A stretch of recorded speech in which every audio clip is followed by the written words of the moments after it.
Well, 29 years ago, I was working in retail. I was a supervisor training as a manager for fashion retail. I worked for River Island. So I was very much happy and content. I had a few children. I'd been married a number of years. I was very much into my faith, but never really thought about abortion. I didn't really see it as an issue because it wasn't an issue 29 years ago in Northern Ireland.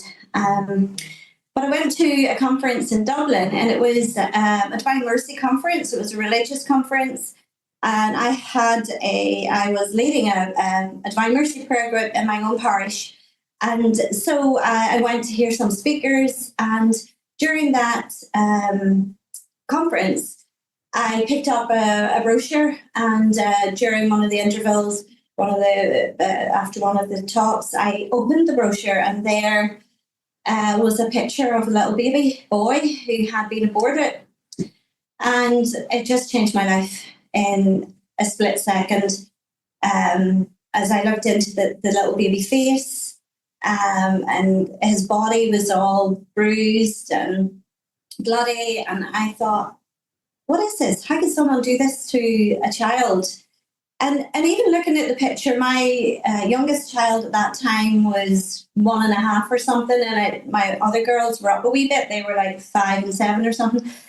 And like I'd had ultrasounds, I knew all about fetal development, but I never really thought about abortion because it wasn't ever something we needed to talk about, because at that time, unknown to me, I didn't realise that the Labour government, Tony Blair was leading the government, who had voted on 3 occasions to legalise abortion up to birth here, and by introducing, well, the 1967 Abortion Act. But anyway, I left that conference totally transformed. I came home. There was a lot of things in between. I came home. I showed the image to my husband. He was equally devastated. Both of us were shocked. I went to my prayer group on the Tuesday night after the weekend conference. And after the prayer group, we met for coffee and we chatted, and I showed the image around, and everybody was like horrified. So you could say Precious Life was formed from that prayer group.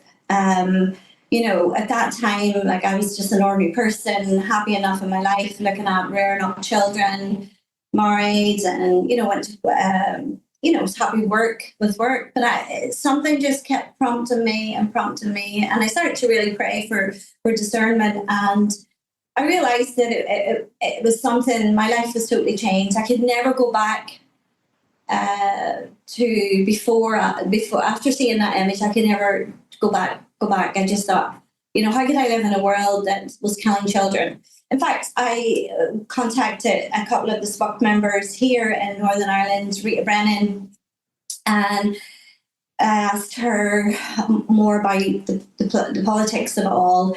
Because I never watched the news then, because I was probably busy feeding children, looking at being a mummy and so on. So I didn't really know much about politics or anything. So I met with Rita, and she came and spoke to some of the group, prayer group. And we started to learn more about the Labour government, what UK 67 Abortion Act, British Act.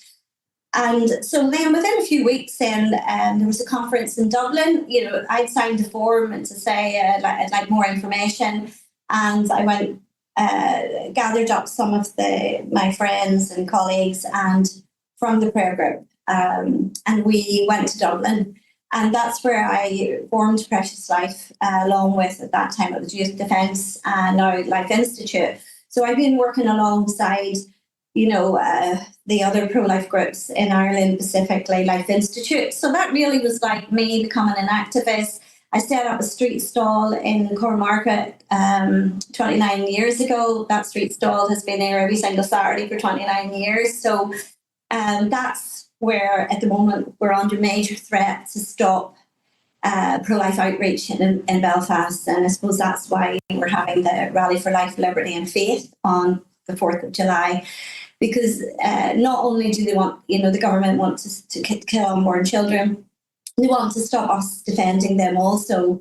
As you know, with buffer zones that started out in Northern Ireland and the UK, the rest of the UK, and in the Republic of Ireland.